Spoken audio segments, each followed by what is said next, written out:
내가 또 눈을 들어본즉 한 사람이 측량줄을 그의 손에 잡았기로 네가 어디로 가느냐 예루살렘을 측량하여 그 너비와 길이를 보고자 하노라.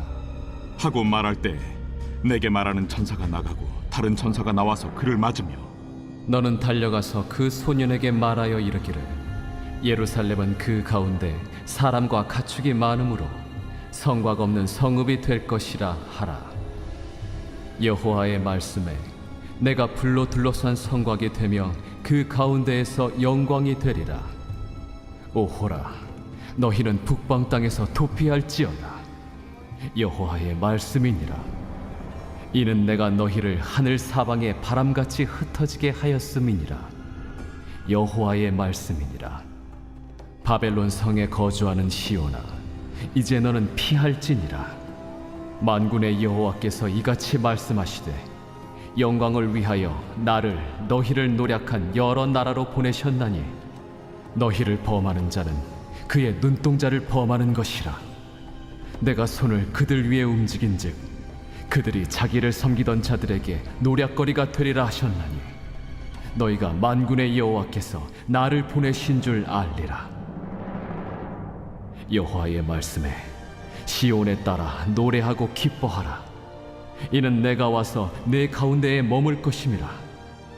그날에 많은 나라가 여호와께 속하여 내 백성이 될 것이요 나는 내 가운데에 머물리라. 내가 만군의 여호와께서 나를 내게 보내신 줄 알리라.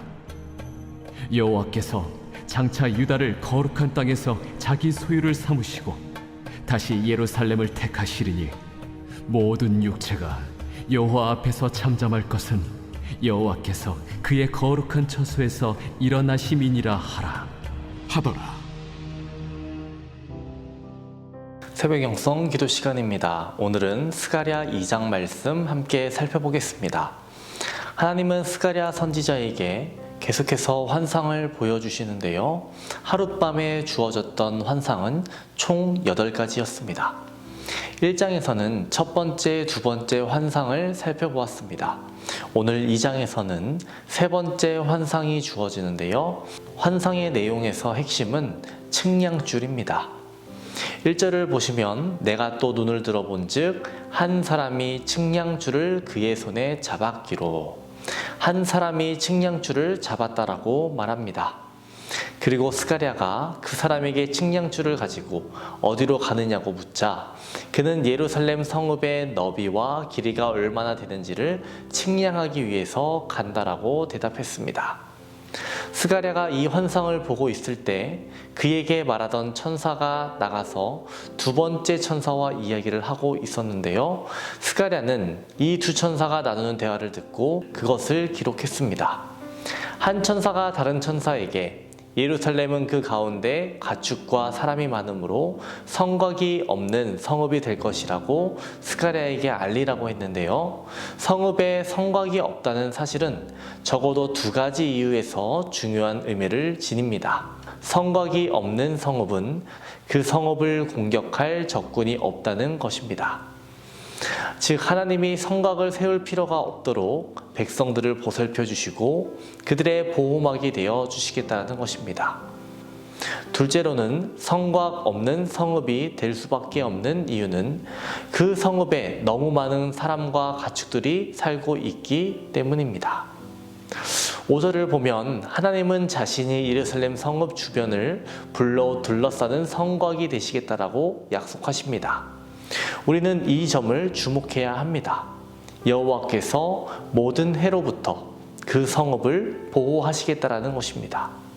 이 예언이 주어졌을 때 그 성읍의 성곽이 이미 무너져 있었습니다. 오래전에 그 성읍을 보호하기 위해 사람의 손으로 만든 성곽은 이처럼 적군을 방어하기에는 역부족이었습니다. 그러나 이제 하나님이 자신이 백성들 주위의 성곽이 되어 주시겠다라고 말씀하시기 때문에 그 누구도 그 성벽을 통과할 수 없습니다. 예루살렘은 수천 년 동안 안전한 성읍이 아니었으나 하나님은 모든 약속을 반드시 지키시는 분이시므로 우리는 이 약속이 미래에 성취될 것이라는 것을 예상할 수 있습니다. 우리는 스스로를 보호하기 위해 어떤 벽들을 세웁니까? 우리도 모든 소유물 주변에 벽들을 세울 수 있지만 만약 하나님께서 우리의 성곽이 되어주시지 않는다면 우리는 모든 것을 잃을 수밖에 없습니다.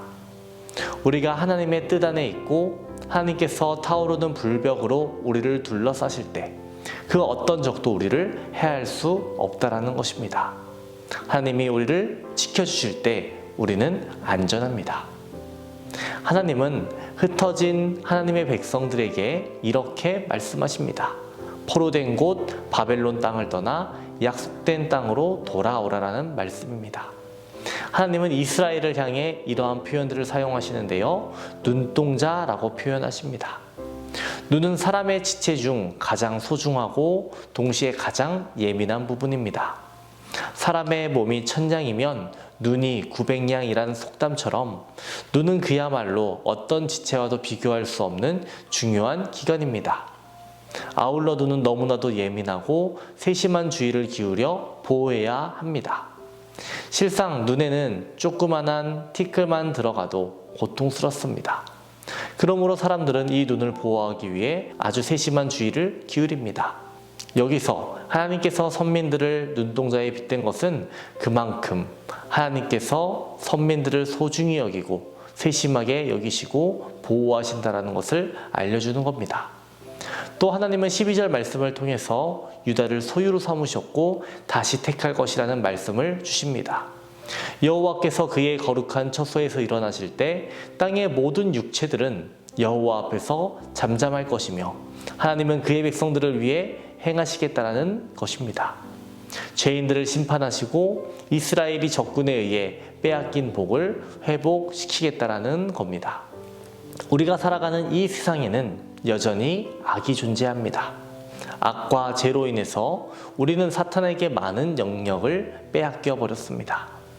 우리는 사탄이 그 영역을 이용하는 것을 무기력하게 바라만 봐야 할 때도 있습니다. 하지만 여러분 기억하시기 바랍니다. 우리는 하나님의 눈동자입니다. 우리는 하나님의 소유입니다. 하나님께서 우리의 편이시고 우리와 함께 하십니다. 소망이신 주님을 바라보며 하루하루를 살아가는 저와 여러분 되시기를 주님의 이름으로 축원합니다. 오늘의 공동기도 제목은 다음 세대와 가정을 위한 기도입니다.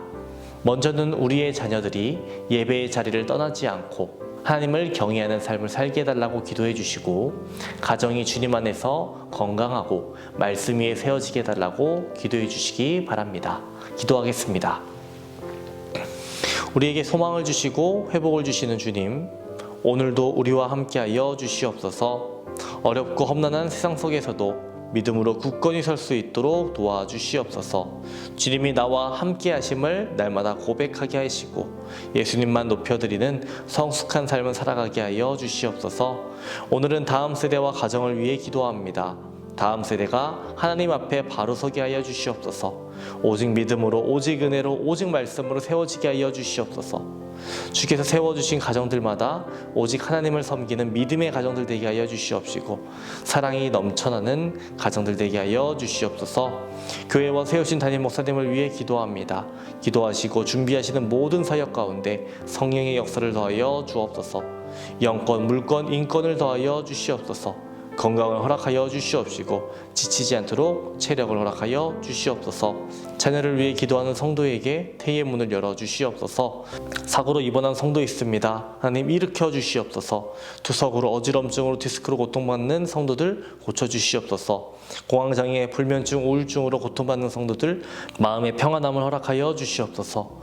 암투병 중에 있는 박재송 권사님, 유은영 권사님, 김정수 집사님, 오유미 성도님, 박서연 청년, 유경민 청년에게 주의 크신 은혜를 허락하여 주시옵시고 주님 힘과 용기와 위로를 얻게 하여 주시옵소서. 속히 회복되게 하여 주시옵시고 다시는 재발하지 않도록 하나님께서 보호하여 주시옵소서. 연로하신 장로님, 권사님, 집사님들 날마다 성화의 길을 걷게 하여 주시옵소서. 마지막 날까지 걸으며 건강한 삶 누릴 수 있도록 주님 인도하여 주시옵소서. 우리를 위로하시고 용기를 주시는 예수님의 이름으로 기도합니다. 아멘.